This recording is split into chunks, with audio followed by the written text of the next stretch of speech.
Hello everyone. आज अपन discuss करेंगे द हिंदू का article Iran and India ancient civilization and new horizons जो टॉपिक है उसके ऊपर। स्टार्टिंग में ऑथर बताते हैं जो वर्ल्ड है वो बहुत ज़्यादा ग्रेट चेंजेस फेस कर रहा है और बहुत सारे लोग इसको टाइम ऑफ ट्रांजिशन बोल रहे हैं, जबकि बहुत सारे दूसरे लोग बोल रहे हैं ये क्राइसिस आया है वेस्टर्न लीड इंटरनेशनल ऑर्डर की तरफ से।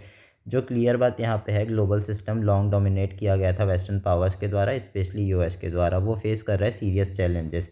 बहुत सारे वायलेशन देख रहे हैं हम इंटरनेशनल लॉज के, और जो अनचेक्ड यूज़ किया जा रहा है फोर्सेस का, ट्रेड वॉर्स को अनचेक्ड वेज में यूज़ किया जा रहा है, मैनिपुलेट किया जा रहा है मीडिया को, और जो इरिवर्सिबल डिस्ट्रक्शन किया जा रहा है इन्वायरमेंटल को लेकर के, वो एक तरीके से कोई आइसोलेटेड इंसिडेंट्स नहीं है, बट एक तरीके से साइन है डीपर क्राइसिस को लेकर के।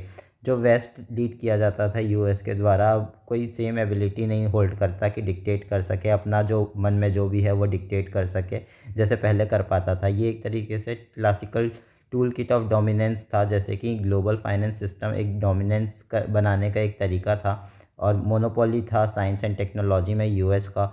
और जो imposition of so called human right standard था वो भी अब अच्छे से फॉलो नहीं किया जा रहा है। ह्यूमन राइट को कंट्रोल करने की कोशिश करते थे ग्लोबल मीडिया को, उसमें भी अब ये अपना इफ़ेक्टिवनेस लूज़ करते जा रहे हैं। Global south is a new path जो टॉपिक है उसके बारे में बात करते हैं। जो बहुत से नेशंस हैं जैसे कि कंट्रीज़ जो कि हैं वो अवेक कर रहे हैं, उठ रहे हैं, और कंट्रीज़ पर्टिकुलरली ग्लोबल साउथ के उठ रहे हैं और वो रिफ्यूज़ कर रहे हैं डोमिनेशन में रहने के लिए, डिस्क्रिमिनेशन फेस करने के लिए यूएस का।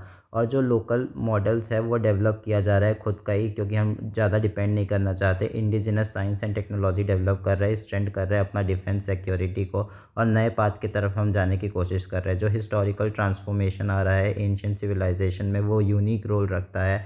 ईरान और India oldest and richest civilization है बताते हैं, सेंचुरीज तक के ये रहे भी हैं और ऐसा, और वो सेव करते हैं ग्लोबल कल्चर को। दोनों ही सिविलाइजेशन वैल्यू करते हैं पीस को और अवॉइड करते हैं वॉर को, और ओनली फाइट करते हैं तभी जब उनको डिफेंस करना होता है एग्रेशन के अगेंस्ट पे। इवन जब डिफीट किए कर लेते हैं मिलिट्रेरली, अगर हम हार भी गए मान के चलो मिलिट्रेरली, तो भी हमारा कल्चरल इन्फ्लुएंस जो बहुत ज़्यादा अच्छा है वो रीसेप हो जाता है अपने आप, और कॉन्करर्स को हम झेल जाते हैं, इम्पार्ट करते हैं हम अपना नॉलेज।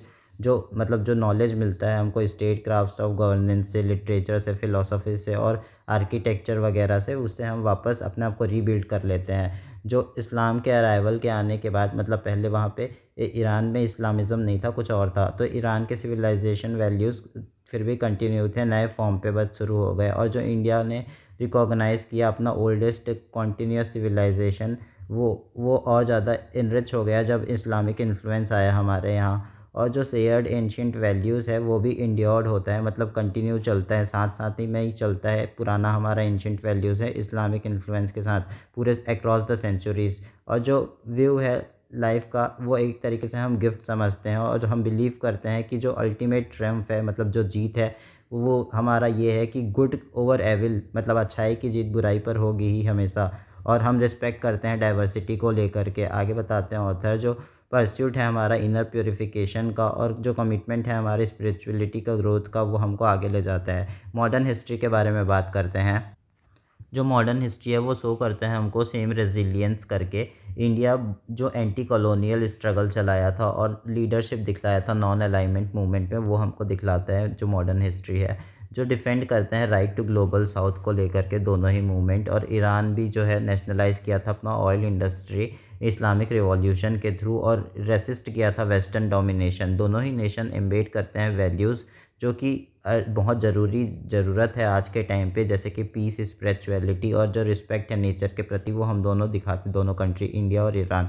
जो वैल्यूज़ हैं वो हमको गाइड कर सकते हैं ह्यूमैनिटी के तरफ, और जो स्ट्रक्चरल वायलेंस हम फेस कर रहे हैं उससे ओवरकम करने के लिए, और जो इन्वायरमेंटल क्राइसिस और सोशल कोलैप्स हो रहे हैं वो सब के आगे आगे बताते हैं कि जो इंडिपेंडेंस जो हमको मिला है वो at the cost of the long lasting endurance. जो इकोनॉमिक टेररिज्म खेला गया है वो उसको झेलने के बाद मिला है, एक्सटर्नल इंटरफेरेंस जो था वो सब झेलने के बाद। इंडिया ने भी बहुत कुछ फेस किया है, जैसे कि अनजस्टिफाइड प्रेशर्स जो आता था और जो हॉस्टाइल मेजर्स लिया जाता था इंडिया के प्रति।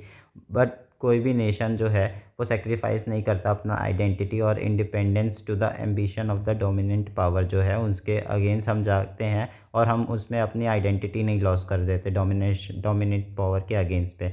और अभी टाइम आ गया है कि ईरान और इंडिया नए कोर्स ऑफ ग्लोबल साउथ को स्टैंड करें, में स्टैंड करें और स्ट्रेंथ करें साउथ साउथ कोऑपरेशन को, एक साथ मिलकर आएँ और एक्टिव रोल दिखाएँ जो फ्रेमवर्क्स हैं जैसे कि ब्रिक्स, और अपहोल्ड करें ह्यूमन मोरल और प्रिंसिपल, और एडवांस करें ट्रांसफॉर्मेटिव प्रोजेक्ट जैसे कि international north south transport corridor को लेके। फिर पैलेस्टाइन इशूज़ के बारे में बात करते हैं।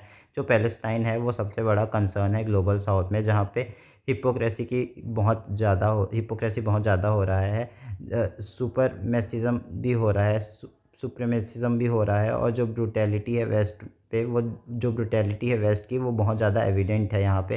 पैलेस्टाइन के पीपल जो है वो स्टैंड करते हैं फ्रंट लाइन पे। जो ऑक्यूपेशन किया जा रहा है और एक्सपेंशनिज़्म बढ़ाया जा रहा है, तो पैलेस्टाइन पीपल स्टैंड करते हैं उसके अगेंस्ट पे।